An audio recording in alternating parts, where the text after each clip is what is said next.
Hi there, good evening. Thank you everyone for joining us today. I'm so excited and proud to present to you this next panel. The three managers here are really some of the best stock pickers in the industry. All three have won Morningstar's Manager of the Year award. So suffice it to say, they've made a lot of money for a lot of people over a long period of time. To my left is Chris Davis from Davis Advisors. Chris has a few portfolios and funds under his belt, and one of them is Selected American Shares. He's run that fund for going on 20 years now, and over that time, it's outperformed well over 90% of its large blend peers. Next to him is Will Danoff. Will is probably best known for his work on Fidelity Contra Fund. Over his 24 years there, that fund has outpaced the large growth peer by more than 400 basis points a year. And finally, last but not least, is Dennis Lynch from Morgan Stanley. Dennis and his team have amassed a pretty nice record as well, and a particularly strong 2013 allowed them to become one of the most recent Manager of the Year award winners, and he received that award just this past January. So the three managers here, to a large extent, or to some extent at least, have gotten that success, I think, by focusing on companies that have strong competitive advantages. And so we're here today to talk about those companies, talk about those competitive advantages, which companies have them, which don't, how that competitive edge gets sharpened over time or maybe dulls, and who are their winners and losers. We'll make sure to save the last 15 minutes or so for audience questions. So maybe around 5:45, you can start flagging the folks with the red shirts and the microphones if you have a question. But for now, let's start with the kind of big picture. So the three of you look for, I think, companies with strong competitive advantages, but you do kind of approach it in different ways. So maybe let's start with you, Will, first. So you keep a pretty arduous schedule, I think, where you're meeting with 4 or 5 companies and their management teams every day. That goes to about 20 a week or more.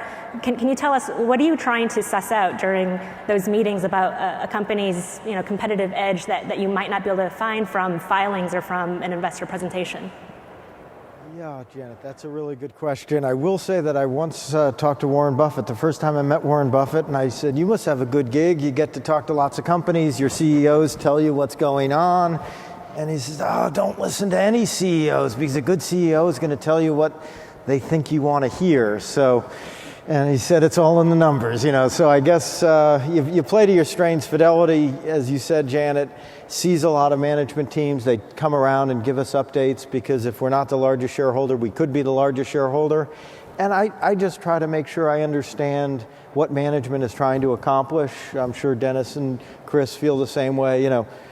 What are you doing? What are your highest priorities? What do you think of China? How's the internet going to affect you? Issues that we all read about every day, how are these going to affect your businesses? But mostly, what is your strategy? What is your competitive differentiation? What is your value proposition to your customers? And, you want to try to assess the management team. We've all sat across the table from managements. Are they engaged? Are they excited about their business? Do they know their business really well? Do they think long term? Do they think about their customer? And you'd be surprised over, the course of a month, if you are seeing 80 companies, there are 1 or 2 that do stand out. Yeah, and sometimes they just jump off a page. Mm-hmm. Thinking about it, we were talking backstage about Bobby Kotick and Activision, a company that we own together, and every once in a while you meet somebody and they really do just jump off the page in terms of their numeracy, their energy, their engagement, their value discipline, and you're exactly right. You see 20 and one jumps out at you, and you think about the outsider CEO. Mm-hmm. In the book The Outsiders, that sort of culture, when you see it, boy, you know it. Yes.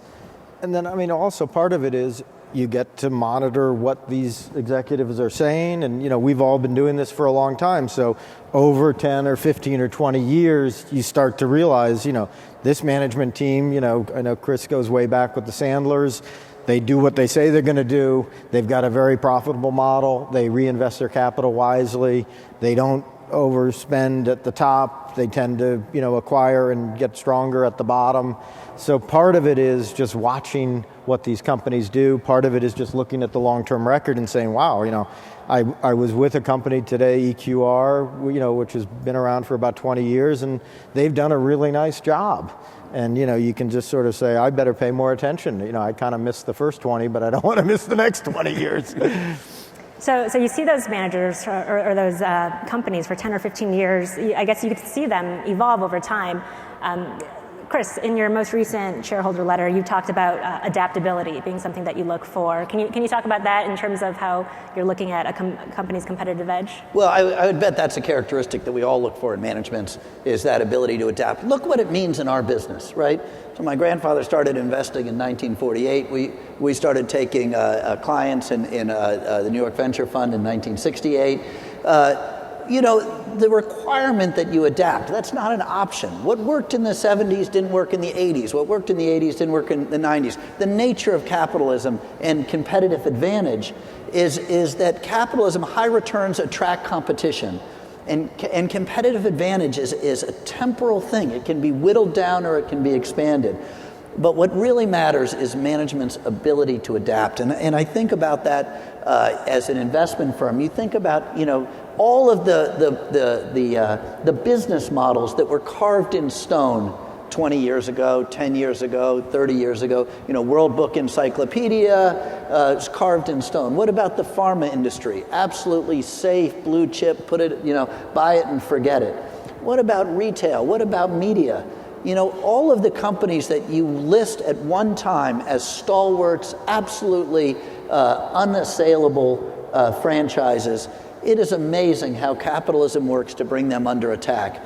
And the number one symptom to look for in a management in terms of vulnerability to that is complacency. Mm-hmm. And when you see that sort of, you saw it in the big pharma companies, you saw it in some of the big media companies, and you have to be very aware of how models can change. And things like consumer products, things like newspapers, the world changes. And I think that lack of a willingness to adapt at a corporate level, but as investment managers, what worked for us when we started didn't work. My grandfather said, we have to hold to unchanging principles, but adapt to changing times, right? The markets, the economies change. The disciplines that we use for valuation discipline, character assessment, assessment of competitive advantages, all of these things, those don't change. Those are unchanging principles. But the way the economy and the business models change is constant. And boy, in this business, if you're not learning, you're falling behind. You've got to come to work every day, looking at what's new, what's changing. I think that's why, too, it's important to meet with the companies and the managements, as you guys have pointed out. It's important to meet with the company managements consistently. But I think, in general, with the rate of change accelerating, it's also good to try to have some kind of analysis on your team that's not just doing the blocking and tackling, talking to the companies, because they're not always going to be the ones to tell you that things are changing, especially when it's adverse change. So one thing we did, actually, was we created a role in our team, somebody who does topic research. He's not an analyst in the sense that most of our traditional teams are built around, but instead of being an expert on semiconductors or retail, he focuses on a big sort of micro theme, something changing. In fact, the first project we had him do was 10 years ago was internet media. So trying to understand, this is post the bubble, how powerful is this new form of advertising, and what does it mean to not just the companies that are providing it, but the ones that might be competing with them. And as a result of that type of analysis, it helped us sort of stay away from some of the more conventional media companies that I think have been sort of pushed to the side based on some of the success in the internet world. So I think it's important, to managements are so important, talking to the companies, making sure that what they say is consistent, but also trying to create inputs and research that might be differentiated, looking at the world a little differently. And when you have a role like that, it is different. It reminds me, back 10 years ago, we owned a lot of radio station companies, and the radio station analysts weren't going to be the ones to tell you that, guess what, the game's over. The companies are highly levered, and with this new alternative of internet media, they're going to have a big problem.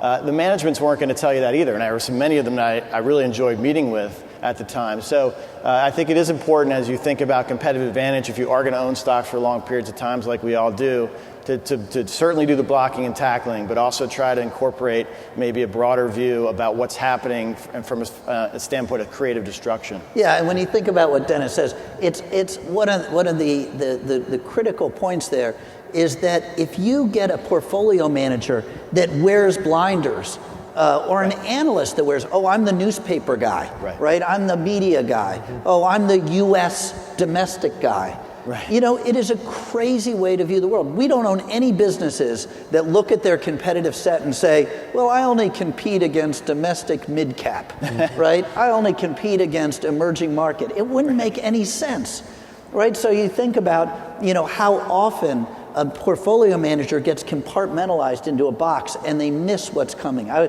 was joking today about the beer. You know, when I started at a trust bank, they had a domestic beverage analyst, they had a European beverage analyst, and they had the emerging markets team.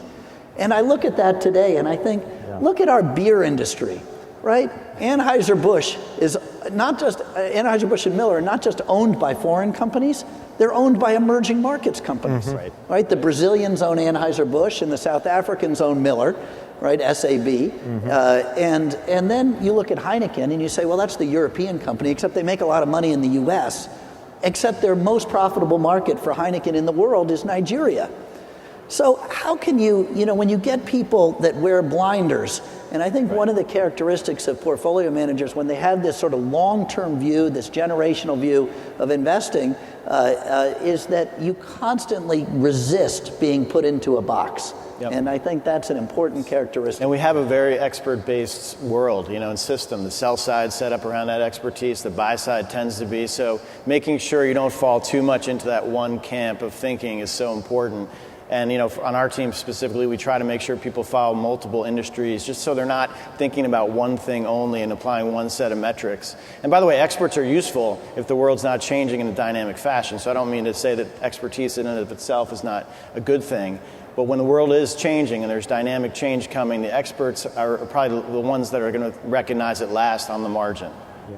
Now, Dennis makes a really good point about managements often don't tell you, and sometimes they don't even see it. Right. So the importance of casting a wide net, you know, engaging with small and mid-cap companies to help you understand what's happening in an industry and how it can affect the big companies. I mean, Chris and I have done very well with EOG. Why didn't Exxon, you know, why didn't Chevron figure out the shales? I mean, there it is, these U.S. companies, they've been in the U.S. forever, and it takes, you know, a little independent to be innovative. And I think actually Continental bought the acreage in the Bakken from Exxon or one of the big boys. So, you know, and that's what's so much fun about the business. You know, these entrepreneurs come, they have a better idea, they have a different perspective, and only in the United States, or often in the United States, they can make it happen and, you know, make a lot of money for themselves and for the shareholders. Let's talk about a few more, I guess, concrete examples of companies and their kind of competitive edges. So when I took a look at all three of your portfolios, there are 7 holdings where all three of you hold, you know, that stock. Visa is one of the bigger ones, and American Express and MasterCard also show up in a few of your portfolios. Will, we're going to start with you again because you own all three, actually. You're the only one that owns all three. And so what makes those, from a competitive standpoint, what makes those credit card companies and payment processors so attractive to you? Well, as I think one of the biggest stock funds in the world, I own a lot of stocks. I own more than these guys. And what I've learned from Dennis and Chris is the importance of concentration, the importance of lowering your turnover, and the advantages of concentration and lowering your turnover is you think before you dive. And I was lucky on the MasterCard IPO to say, this is a duopoly, this is a capital light industry, this is a high margin business. And then, you know, back when they went public, maybe, 8-10 years ago already, there was just a big tidal wave, tailwind of plastic and cash going, or cash and check going to plastic, you know, and you saw this 10-year trend, 20-year trend, it was continuing.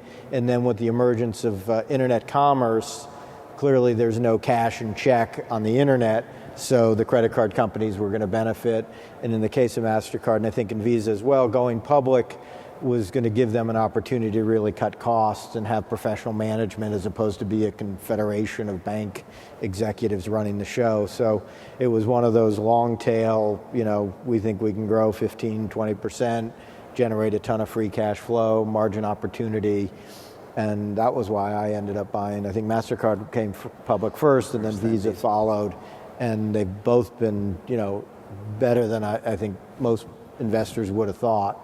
It's been really unbelievable. We'll see what the internet, if someone smart out of Silicon Valley can replicate or disrupt what they're doing, but at this point, they haven't been able to. And think about what Will says, because what's so interesting there in terms of insight into how a portfolio manager thinks is you think about this sort of the tailwinds that affect the business that they're in. People spend more every year. The amount of spending that happens on plastic as a percentage of that spending grows, so those two growth rates compound on each other. You look at the fact that it's a duopoly or triopoly with American Express. You look at the things that will keep in a global expansion and what that means. And then you look at the bottom up. You say these companies were owned in sort of as consortiums. They were sort of mutual structures. There was no leadership, so there's probably a margin opportunity. You think about the fact that what they do is they process transactions. They get paid basis points. The cost of processing that transaction is computer time. That falls. The cost of that falls with Moore's law. So on a bottoms-up basis, you start looking at what are the incentives for the people involved, what are the cost structures of the industry, and you put that together, and there you sit with these three companies. And I think there's a lot to looking at that industry like payments. And then the last thing he said is the fact that you have to look at technology. What will disrupt them, right? There are a lot of merchants that hate paying 1.5% or 2% as a tax on every transaction, which they have to pay through the Visa, MasterCard, American Express systems broadly. So they would like to figure out a way around it, and there are a lot of people in Silicon Valley working on it, so we have to watch that. Yes. We have to be open to that and visit with tiny companies like we've done over the years to look. So there's a lot in that answer that I just thought was terrific of recognizing that it's like you said, Dennis, there are these themes that we want to understand, and then there's the company-specific data. And the other point is, and Dennis and Chris and I have an advantage that, these companies are coming public. There was a new discovery factor. I vaguely remember when MasterCard went public, there was a lawsuit, and maybe Walmart was shaking the tree, so there was a little controversy. And, MasterCard, Visa, whatever, it's new. And often, if you can engage, there's an opportunity in the first couple of years of what I call discovery. I'll never forget, I was the retail analyst at Fidelity in the late 80s and going to the first Costco that opened on the East Coast, sitting next to some guy on a bus trip and saying, what'd you think of Costco? He says, it was the first time I saw the store, and the stock had already tripled or quadrupled. And I was like, thinking to myself, where have you been? And he said, we don't look at companies below $2 billion in market cap. Yeah. And, the stock had gone from 400 million to 2 billion or whatever. And, so there's sort of an institutional, it's not in my index or it's not in my little, market cap range. So new companies in and of themselves can create opportunities. Or it'll be too much work. Yeah, that's true too. And all of them, of course, also have this very strong network effect, and that can be a very powerful, long-lived competitive advantage. So I think that's probably something we've all incorporated with the thesis there. I actually made a pretty big mistake with MasterCard. From a decision-making standpoint, I think it's kind of worth noting.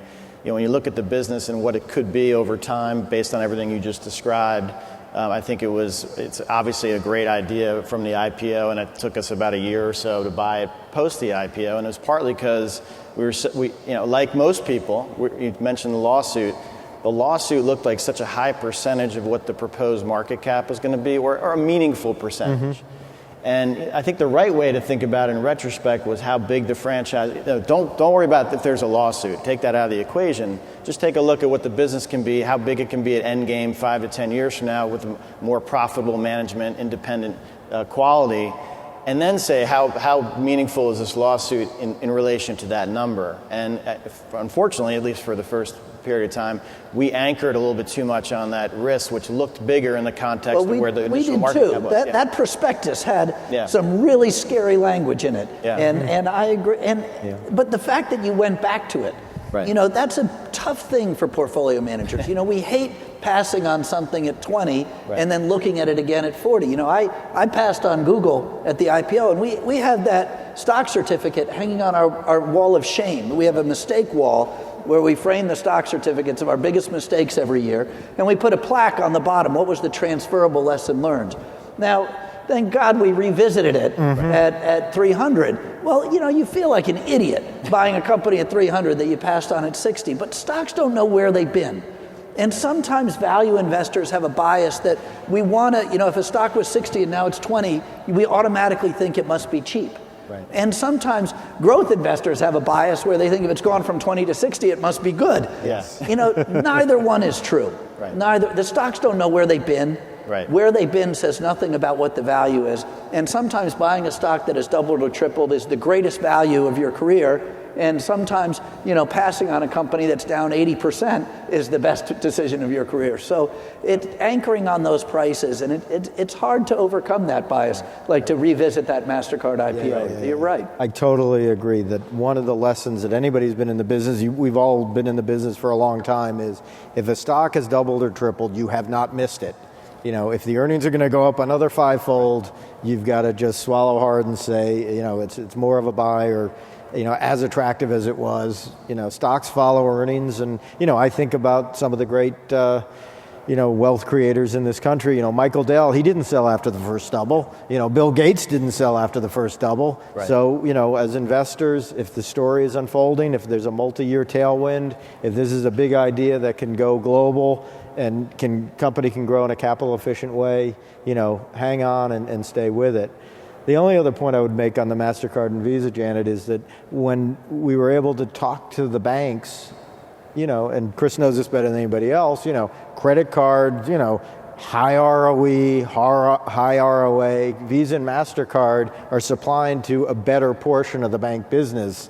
So the customer, the bank customers love it. The consumers, of course, it's tremendously convenient to whip out a card as opposed to, fiddle with some cash or whatever, or write a check. And that was sort of a perfect And you want a little idea. Lollapalooza effect? The Economist a couple of months ago had an article that correlated crime rates in neighborhoods where there was more plastic than cash. So debit cards. So for example, in neighborhoods where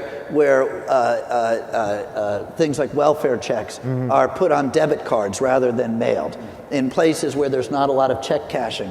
And it actually lowers crime. Well, of course, it makes sense. It's like the National Cash Register Company reducing, employee embezzlement. And so it's something I never thought of when we invested in credit card companies, but it does actually affect the global rollout of them. Its tax authorities love it, but also this idea that, cash itself has a lot of danger associated with it. Right. So we hear a lot of agreement on stage right now over Visa and credit cards. We're going to try to stir the pot a little bit, I think. And Facebook, I think, is a good candidate for that. So, there's some question, I think, over its competitive edge on this stage, and maybe generally, when investors are looking at it. A part of it might be just because it's internet related, but there have been predecessors, MySpace, Friendster, where the predecessors flamed out pretty spectacularly. So, Dennis, I'll let you make the case for it. Why is Facebook different? Well, we talked about MasterCard and Visa having a strong network effect, and I certainly think with Facebook that is definitely the case. With over 1 billion people interacting on one platform, it's very hard to just move them to another platform suddenly. So I think at the core of the Facebook thesis is thinking that there's definitely a franchise to that collection of people that's growing. Doesn't mean that it's unassailable. Nothing's unassailable. We talked about Visa and MasterCard positively, but there are new technologies that are coming out we've all got to watch out for. At the heart of their business is sort of a technology solution, and it could become, something could come along that's a lot cheaper, frankly, and we're all sort of poised to look out for that. In the case of Facebook, most of what they're providing people is free. So I think there's a pretty high hurdle for why people would want to switch to, let's call it another social network. It doesn't mean, though, that they can't be displaced possibly by alternative uses of time. I think that's probably more likely a concern over time as I think about our holding, as opposed to suddenly there's going to be a new Facebook. I don't think that's the issue. It's just that will Facebook's economics be affected by something new that comes along that captures people's attention and time? Because at the core, if you look at how much time people spend on Facebook and the engagement, despite the fact they've slowly ramped up their advertising, the statistics are very powerful as to how useful people consider the service. So I think at this point, given the scale and the network effects, it's unlikely you're going to see a MySpace kind of crash. The real question would be more, I think, is something else emerge, I don't know, virtual reality, something that captures people's time and attention more powerfully, and certainly something we'll be on the lookout for. But at the heart of our thesis behind owning the company, we've owned it for a number of years now, through thick and thin, it is that network effect that I think is hard to displace. And of course, the economic opportunity seems very large if you look at the amount of advertising spending they're getting per user. Some of the examples of companies in Asia or even Google, how much they're getting per user. I think there's a pretty long runway for that sort of Lollapalooza type effect that Chris alluded to, that this could continue to be a very big idea. Certainly some of that's already played out. And it's not without risk like any of our holdings. Mm-hmm. Well, the other point that Dennis didn't mention is, management. When, Mark Zuckerberg speaks, you have that once in a light bulb kind of, wow, this is a gentleman that, before he was 30 had 1 billion users and, has been able to build a global phenomenon and also built a very profitable business and, built this very strong team. And, for me, the fact that they were able to pivot around the IPO, most of the business was done on the desktop. Mark and his team saw the smartphone emerging very quickly. And, like any great CEO, he said, guess what? All engineering is now going to focus on the smartphone. I think he was, made a mistake. Like Chris said, we all make mistakes. We got to learn from our mistakes. And, the three of us have made a lot of mistakes. And we just got to, try to keep learning. But, he bet on HTML. It turned out it was Android and iOS that he should have written the app on. And, there's still some issues that it is an app, but they've executed exceptionally well. The margins are going through the roof. The revenues, I think, were up 72% last quarter. The revenues are going through the roof. So, and the engagement stays strong, and the growth is still continuing. So, one again has this sense that they can continue to grow relatively rapidly for the next several years. Yeah, and Will talks about mistakes. I'm about to make one because here I am going to challenge Dennis Lynch and Will Danoff on Facebook, and so this may be a mistake because actually I admire everything that you say about the company in terms of the users, the management, the ethos, the culture. I think what kept us out of it, and it's very unusual in our place. We write very detailed investment summaries when we look at businesses. We like having that record because one of the things we focus on a lot is how you fool yourself. Mm-hmm. The subsequent effects make you misremember. So we love having this record and this discipline of looking at it. Facebook was one of the only companies we ever wrote an investment summary saying why we were choosing not to invest. And it was very controversial at the time because it looked like free money. It was going to be such a hot IPO and all of that. And so we were going to have to say to clients why we didn't put in for this monster IPO. Didn't we read the papers and so on? And of course, we own a lot of Google. And so it wasn't like this was a business we weren't comfortable studying. And as you say, there was a lot to admire. I think for us, the one difficulty was around how we thought about monetization. Mm-hmm. And this is what I mean. When you go on Google, you're seeking information. Mm-hmm. And so the idea that they are serving up ads may well be a convenience to you. It may aid in your assistance in your looking for information. To me, in the beginning, my sort of macro thinking about Facebook was people are on Facebook to communicate with one another, and it may feel a little spooky to them if they're talking to a friend about going to the Bahamas if all of a sudden an ad is served up. And I said it would be as if the head of Verizon said, I've got a great business idea. We're going to listen in on everybody's conversations. And whenever they say the word Bahamas, we're going to interrupt their conversation and put an ad up for the Bahamas. I said it would make people a little uncomfortable.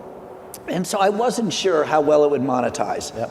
And I think what they have done in terms of moving towards that way exceeded our expectations. So I think, we felt quite virtuous based on how badly it performed. We were worried about the mobile switch, but I think just what you say, just like Bill Gates missing the internet and then rebooting the company around the browser, I think it was amazing to see how that company pivoted, and with Cheryl driving monetization, they've done a very good job. But we've preferred Google because what we love to do is focus on the value created to the advertiser rather than on the user experience. And so there it was harder for us to see. But in all of our checks with firms that are advertising, what we've seen is more and more they're pleased with the results they're getting about Facebook, and that's gone some way to changing our view. And Chris makes a really good point. Well, two things: you were wise to pass on the IPO because the stock went from 38 to 20 or 15 even. But I do remember in a follow-up asking, because when you have 1 billion users, you can do a lot of A/B testing, and 50 million users, with ads, 50 million users without ads, 50 million users with video ads, 50 million users with text ads, and I remember asking David and Mark, what's the experience? When you put the ads in, do people like it or not? And they like it, and they may even like it more. Because the ads can be relevant. If you are actually interested in the Bahamas, and you see an ad to save money to go to the Bahamas, that's going to make you feel better about it. Or if it comes also with an endorsement of someone who's your friend. Right. That would be the holy grail. You're on Facebook to interact with your friends, but to see what they're up to. And occasionally they're liking things, and so there's that endorsement factor from the advertising standpoint that can be very. Although that also worried, I remember it was actually an executive at Facebook that once said, "Our goal is to monetize the trust that you have in your friends." And I remember thinking, never say that again. And they haven't said it again. But it was that idea about. I certainly agree. How about this? Just to stir the pot one more. The other thing that has worried me in terms of Facebook has been about capital allocation. And of course, in companies that, like Facebook, that are fundamentally capital light. I mean, you have data centers, and there's real capital intensity there, but not relative to the amount of money that they can generate. So you really start thinking about what is the reinvestment risk? Yep. And in some of these companies, it's M&A. And so I'd be curious how, obviously Google bought Android, which ended up working out pretty well. They bought YouTube, which worked out great. They bought this little satellite company, Motorola.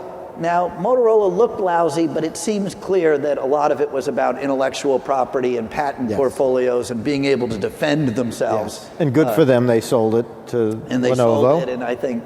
but how do you think about that with Facebook? Because that's the other thing I've thought a lot about, and I admire, as I say, I think it's a great management, I think it's a great board, and I think they're monetizing well. But that's the other thing I've been curious about. Right. Honestly, Chris, I think you have to give the great founder a little bit more leeway. He's built this tremendous company. He's built value. He sees a vision that instant messaging may indeed be another platform. And, as I heard it, they had almost 500 million users. He sees line of sight to 1 billion users in 2 years. I'm not going to, maybe bet against that if that's what he says. And because he has 1 billion users and 130 billion market cap, paying $20 million for 500 million users may be a bargain. But you're right, it's an astronomical, by the way, they don't have any revenue, and I don't know if they have any plans to monetize yet, and I think there were 50 employees, Dennis. So that seemed like a high price to pay. We'll see. I mean, truthfully... Yeah, I think it's a legitimate question. Right. But I think I do think Mark's a very smart guy, and I think the whole team is very talented, so I'm willing to give him a little bit of leeway. And YouTube and also, I think, right. And capital allocation certainly matters, okay, big time, right? Yeah. Especially long term. I think when I look at companies that are earlier in their life cycle, I'm a little less focused on it because I think the opportunity is so big fundamentally in their core business. Whereas as a company, the more mature it gets, certainly capital allocation really becomes the most important thing.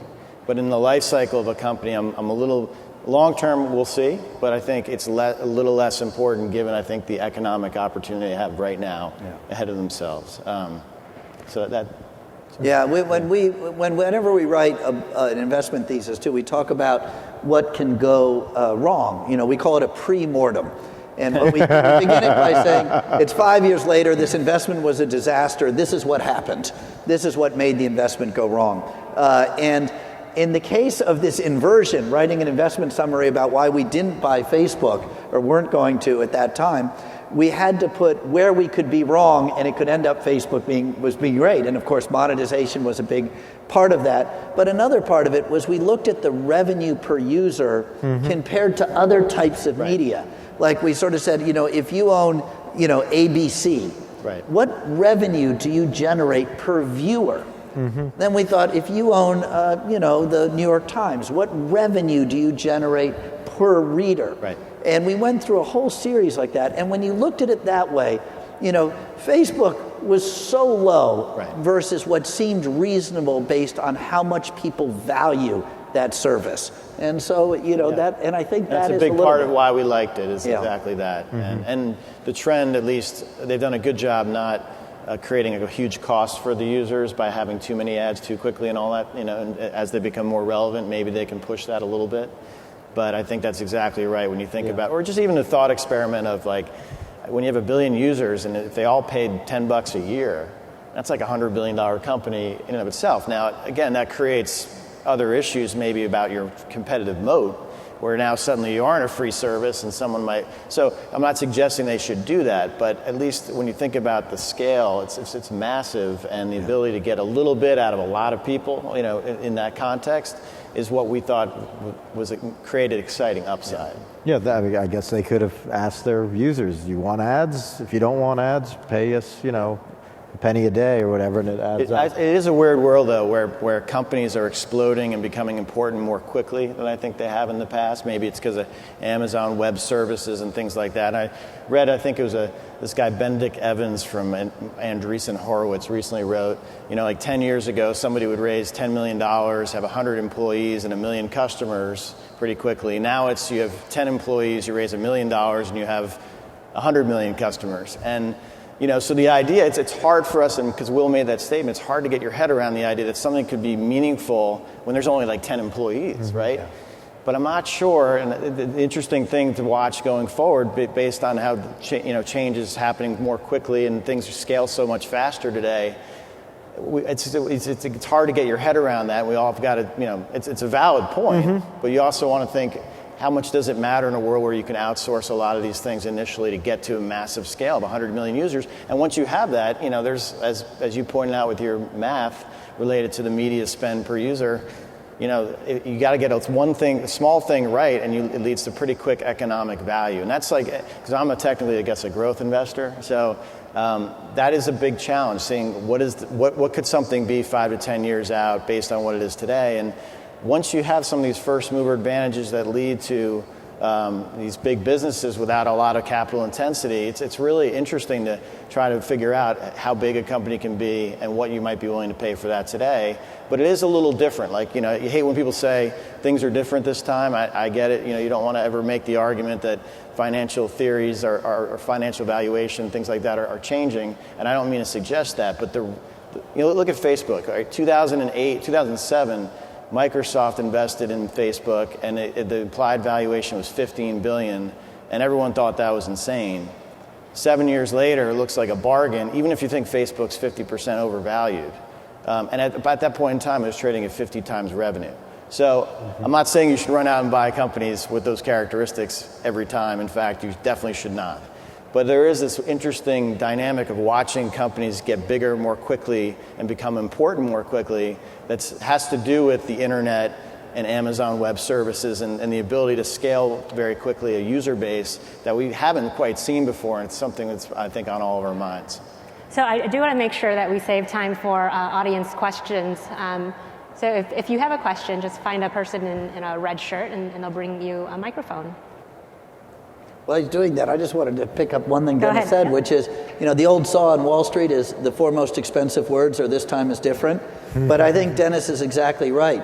It's also true that every time is different, and some things do change. Exxon and what John D. Rockefeller did changed the world. What Bill Gates did changed the world. What is happening in these internet scales changes the world. So it's one, that was a way for people to hide and not adapt. I'm sorry.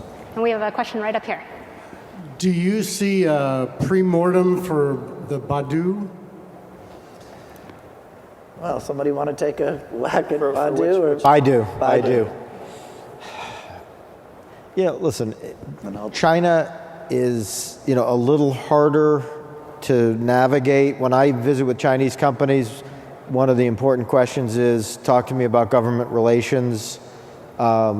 What's been fascinating with Baidu is, just like with Google and their core search business, how strong is that as the world goes to mobile? They've shown that they can monetize a smartphone, perhaps better than with a desktop, but that's been an issue as Tencent has grown so quickly. Is Tencent going to hurt them? And then I think we all have a probably speculative sized position in Qihoo, which is a challenger leveraging their security software on the browser to get up to now, I think, about a 20% share, market share in China on desktop search. And I think the difference between Baidu, I'm not supposed to talk about Baidu because of our compliance, but anyway, the bottom line is if you look at Google as a proxy in the US, you have, they own Android, and the shift to mobile was much more natural for them to be able to defend their situation. They've also had a very consistent market share with no clear number two that has had any kind of growth of any sort. Qihoo, on the flip side, in China has had very significant market share. They've gained about 20% of the share of the market. That's of searches, not yet dollars. And then you also have a shift to mobile, which can be a problem for these kinds of companies. So I think that there's some risks there when you think about the entire Chinese search market. Yeah, and I'd say, it's funny because, people say, wait, what would you guys be doing studying China or studying Chinese internet companies or whatever it is? First, I think anybody who's investing today who's not studying China as just part of their overall framework is kind of nuts. I'll give you a statistic I read on the way out on the plane. Bill Gates was reviewing a new book, and it was a terrific review. There's a book called Materials, I think. It was about, but one of the comments in there was about the cement industry. If you take all of the cement used in the United States of America in the entire 20th century, China has used more than that amount in the last 3 years. Now, how can you not be studying what that means to the world? Well, as we've looked at China, one of the difficulties is just what you say, is that any company that is already there has sort of ties into government and local officials. So if you want to be in the beer industry, you've got to compete with the local regional brewery that employs people and the guys on the take somewhere. And it's very difficult in state-run enterprises to change culture, and it's difficult in businesses that have been there a long time to disrupt them. The internet has created a wonderful way to create a new industry that doesn't have that entrenched bureaucratic competition, has often the blessing of the government because they want to keep out the US. So it's like the Galapagos, right? You've got these species that exist there that don't exist. They don't have to compete with Google. Right? They're in the government kick Google out. The government. So that now, to me, the biggest risk in looking at those, and when I think about a pre-mortem on those, it's about what will happen to the cash that they generate. Will they be allowed to give it to shareholders? Right. I don't know. My first question I ask when I meet with, look at Alibaba, right? Think about Amazon has $100 billion of gross merchandise volume, roughly, going through their system. What is Alibaba? $230 billion of commerce happening on that site. How can you not study those things and try to understand them? And by the way, here's the worst market the worst market for the last 5 years on earth probably is China. Right. And wouldn't you expect investors to sort of, just the way you'd run your Geiger counter over the debris of the internet meltdown in 2002, 2003, John Templeton said, don't ask what looks good in the world, ask what looks terrible, and try to study some of that. So anyway, if there were 2 words I never thought I'd say in my life, especially in a forum like this, it would be Chinese internet. But I would tell you, just as somebody that is an investor and curious about the world, I think you'd be crazy not to study them. And we have made some small investments there. They're tiny as a percentage of our portfolio. But you know what? Our investments in cable were tiny as a percentage of our portfolio when that was a new industry, or wireless, or Intel in 1990. That's part of adapting. Mm-hmm. Let's make sure to get one more question in, and let's go to the side here. That's their nice way of saying don't talk so much. Thanks, gentlemen. Can you comment on 3D printing in the future for investors there? Dennis, is that one you've studied? I would say generally it's an interesting area. We have, it's one of our thematic research topics.